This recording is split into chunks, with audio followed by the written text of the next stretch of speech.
Hi there.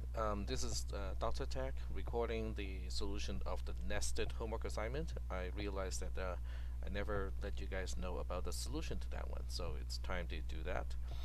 Um, I also wanted to kind of talk about how some people try to edit the document after the original due date and time, even though in class I said quite specifically that I can only let people to add a link to the submission, but not to work on the document.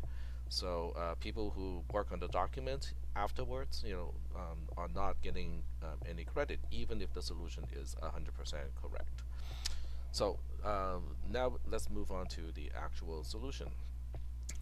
We need three columns. We need comments, line number, and also three variables. So we actually need a total of five columns. We got x, y, and z as our variables.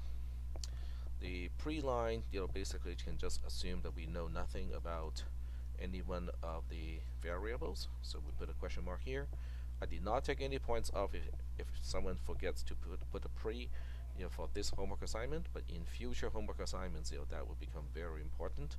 Um, in other words, I would take points off if there's not a pre-line to indicate the assumption of the variables.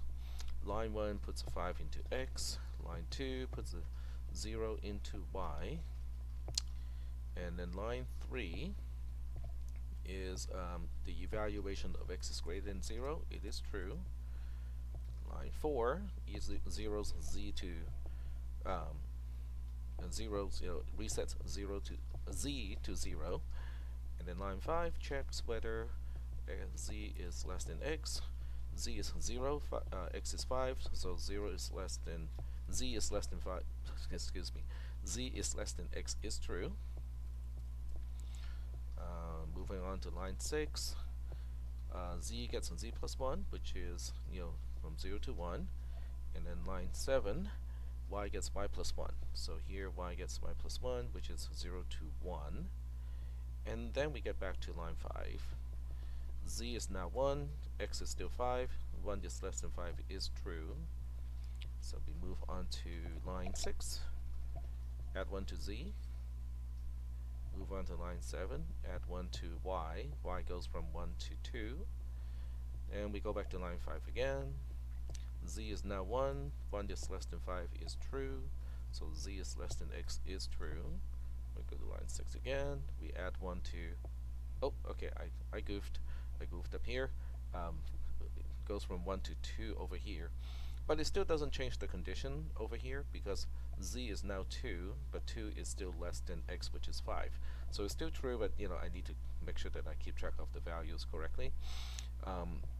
So now we increment z from 2 to 3, go to line 7 again, y goes from 2 to 3 now, go back to line 5, reevaluate the condition, z is 3, x is 5, so the condition is still true. We go to line 6, and we increment z again from 3 to 4, and then we go to line 7, we increment y from 3 to 4, we go back to line 5, and here is where it is handy, if your screen is smaller, to use this little tool so that we can keep the header of the columns visible as we scroll through the rest of the line. So at this point, z is 4, x is 5, z is less than x is true. Go to line 6, z increments from 4 to 5, go to line 7, y increments from 4 to 5, then we go back to line 5, z is 5, x is also 5, so z is less than x is now false. That is when we get out of the inner loop to get to line 9. Line 9 is decrement to x, x was 5, now it is 4. Then we go all the way back to line 3, x is greater than 0 is true. Then we go to line 4, z is reset to 0, but not y. Okay, a few people reset y to 0, using the outer loop, that is not correct because y is only reset to 0 once on line 2, which is outside of the outer loop. So we get on to line 5. Um, so basically, it's kind of the same thing almost. Z is less than x is true because z is 0, x is now 4. Go to line 6, we increment both of them, but we increment one at a time. We increment z in here, and then we go to line 7 and we increment y. Y goes from 5 to 6. It is not going back to 0 anywhere after line 2. Then we move on to line 5 again. Z is less than x is true because 1 is less than 4. We go to line 6. Z is now 2. We go to line 7. Y is now 7. We go back to line 5. Z is less than x is true because z is 2, x is 4. 2 is less than 4 is true. We go to line 6. Z is going from 2 to 3. We go to line 7. Y is going from 7 to 8. Then we go back to line 5. Z is now 3. X is 4. 3 is less than 4 is true. And we move on to line 6. And we increment z, so it goes from 3 to 4. We go to line 7. We increment y from 8 to 9. And this time when we get back to line 5, z is less than x is finally false because 4 is not less than 4. Then we get out of the inner loop, we end up on line 9, and then we decrement x. X is now going from 4 to 3. Then we move on to line 3. X is still greater than 0 is true because 3 is greater than 0. Then we move on to line 4. We reset, and once again we only reset z to 0 but not y. And then we move on to line 5. Z is less than x is true because 0 is less than 3. We go to line 6, increment z from 0 to 1. Go to line 7, we increment y from 9 to 10. We go back to line 5, z is 1, x is 3, 1 is less than 3 is true. We go to line 6 again, we increment z from 1 to 2. We go to line 7, we increment y from 10 to 11. We go back to line 5.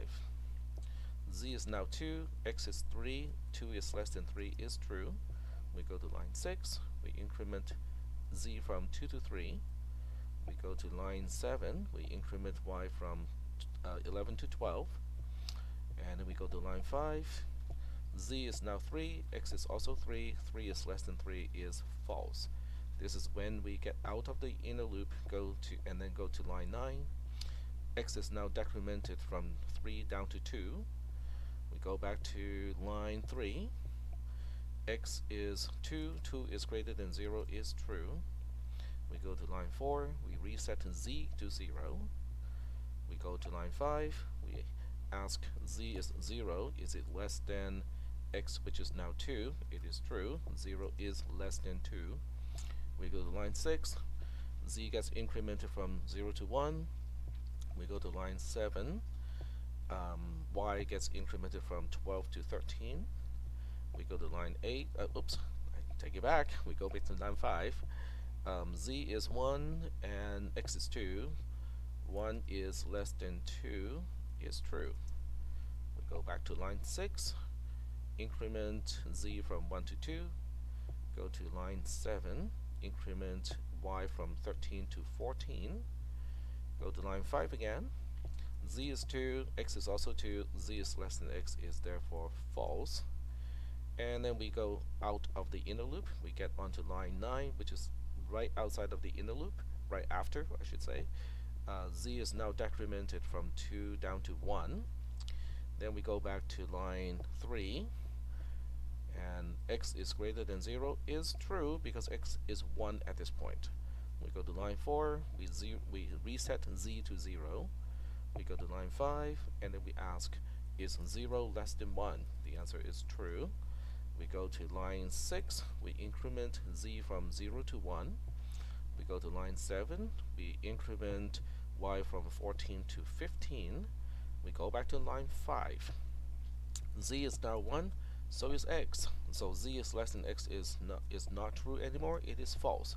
We get out of the loop, we get to line 9, we decrement x from 1 down to 0. Then we have to go back again. This is not the time to say post. We have to go back to line 3, which asks, is x greater than 0? The answer is false. So we now can get out of the main loop, and we end up on post, and that is the end of the trace. So to view this solution is super duper easy. All you have to do is to view the homework assignment, and the trace has basically the whole thing, within the homework assignment. So there you go. I'm going to send an announcement to the whole class just so that you guys know that the video is up, and also the solution is also on the website now. Alright, well, work hard to study for the test, and but remember how we study for this class. Okay, you have to understand the concepts. Just watching me doing the traces over and over again is not going to help unless you understand exactly how each step is performed and why it is performed the way that I show in class or in the video this time. Alright, so I wish you luck on Tuesday, and if you need to see me right before the test, I'll be in my office during my office hour from, let's see, 12:30 to 1:30. I also have office hours on Monday from 9:30 to 10:30.